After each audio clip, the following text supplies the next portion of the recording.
Europe 1. Le journal de 7h sur Europe 1, Christophe Lamar. Bonjour Christophe. Bonjour Dimitri, bonjour à tous. Les autorités l'assurent, l'offensive anti-stup ne fait que commencer. En attendant, à Marseille, l'opération Place Nette donne des résultats pour le moins mitigés. 22 kilos de cannabis et de cocaïne saisis en 3 jours, plus de 119 interpellations, des points de deal nettoyés, oui, mais très vite repris par les dealers. Magistrats, policiers et enquêteurs l'ont bien compris, les narcotrafiquants sont prêts pour la guerre d'usure. Reportage du correspondant d'Europe 1 à Marseille, Stéphane Burgat.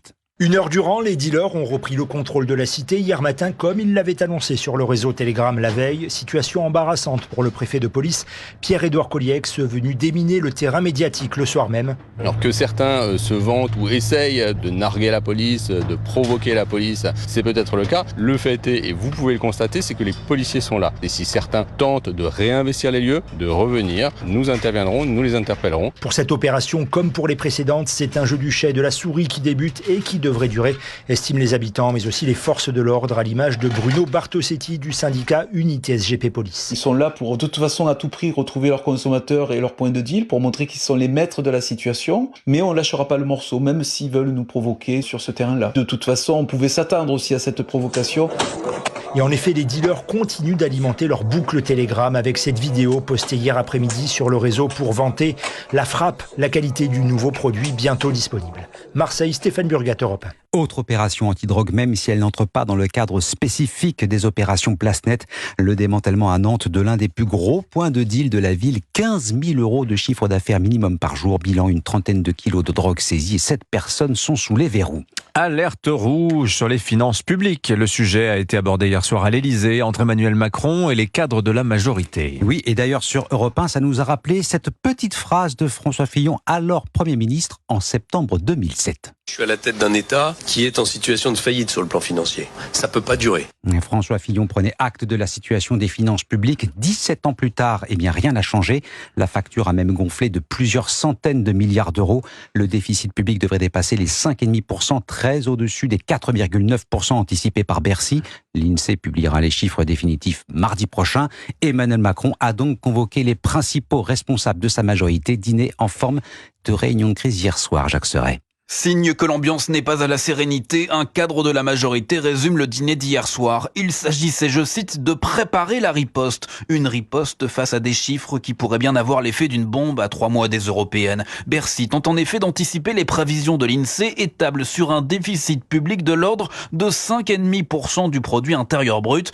Un séisme puisque l'objectif fixé était de ne pas dépasser 4,9%. La France serait alors le cancre de la zone euro, ce qui pourrait avoir comme conséquence la dégradation des notes établies par les agences Fitch et Moody's, un camouflet pour Emmanuel Macron, une perspective qui sème la panique en Macronie. Chacun y va de sa proposition, ça part dans tous les sens, s'emporte un conseiller, d'autant plus que les pistes d'économie sont limitées, il n'y a que sur les dépenses sociales que l'on peut vraiment agir, s'inquiète un autre, et la menace des Républicains de déposer une motion de censure sur le prochain texte budgétaire fait craindre le pire, ça fait peur, l'enjeu est politique, s'alarme un ministre à la sortie du palais, conscient que ce gouvernement marche sur un fil. Jacques Serret du service politique d'Europe 1. Et puis cet appel du ministre du Commerce extérieur en faveur de l'accord de libre-échange avec le Canada, le fameux CETA, ce matin sur Europe 1. Alors on résume dans les faits, cet accord qui concerne les produits agricoles et industriels est déjà appliqué à titre provisoire depuis 6 ans, mais sans ratification du Parlement. Le texte sur le CETA, comme l'on dit,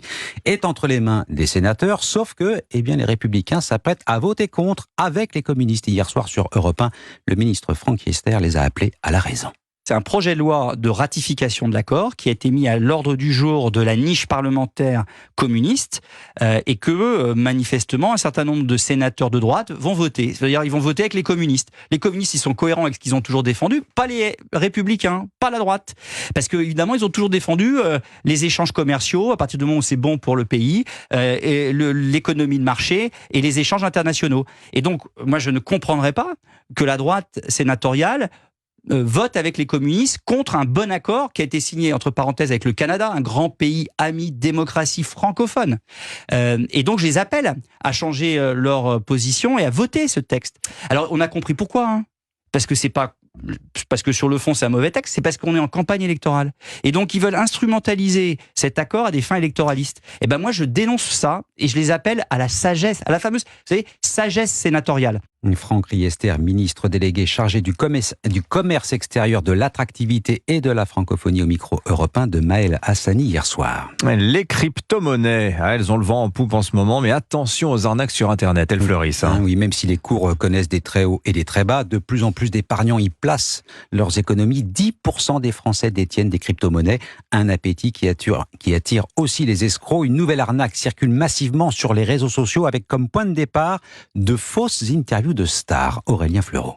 Des révélations sur Francis Cabrel, Jamel Debbouze ou encore la journaliste Élise Lucet, des aveux chocs ou des secrets pour devenir riche. Voilà comment les internautes sont incités à cliquer. Le chaland est appâté, mis en confiance par ce qui ressemble à un vrai site d'actualité pour ensuite être orienté vers une soi-disant solution miracle pour investir avec succès dans les crypto-monnaies. Explication avec Anaïs Meunier, spécialiste de la désinformation chez Own Security. On tombe sur la fausse page du média et là, on a un début d'entretien et puis au fur et à mesure qu'on descend, tout à coup, la mise en page se transforme et là, on nous incite à aller cliquer sur les sites de, ici, les crypto-actifs pour dire vous allez pouvoir gagner de l'argent, gagner beaucoup d'argent très très facilement. C'est vraiment très présent et si ça fonctionne, c'est qu'il y a des gens qui doivent cliquer dessus et perdre de l'argent sur ces arnaques. Et preuve que cette arnaque pourtant simple est efficace, elle persiste sous différentes formes sur des réseaux sociaux comme Facebook ou Pinterest depuis bientôt 5 ans. Aurélien Fleureau du service économie d'Europe 1. Et cette première pour le football français, la Fédération française fixe un cadre réglementaire pour la pratique du ramadan. Alors le rassemblement de l'équipe de France à Clairefontaine a permis de fixer les choses une fois pour toutes. C'est en tout cas ce que l'on espère du côté de la Fédération française de football.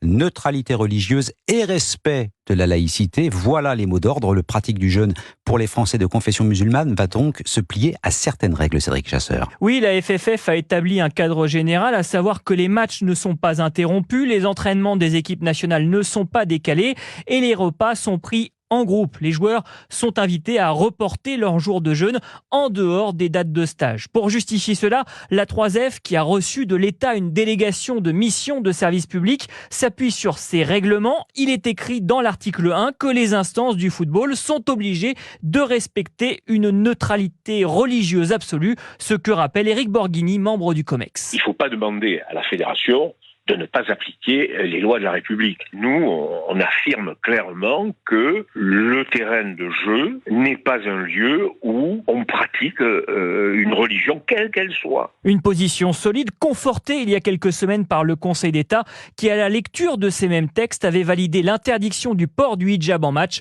Une décision adaptée et proportionnée, avait jugé la plus haute juridiction française. Cédric Chasseur à l'équipe de France qui est en pleine préparation de ses 2 prochains matchs amicaux, samedi contre l'Allemagne et mardi prochain face au Chili, bien sûr dans la perspective de l'Euro cet été. Merci Christophe Lamar, c'était votre journal. Il est 7h09 sur Europe 1, à suivre l'édito écho. On va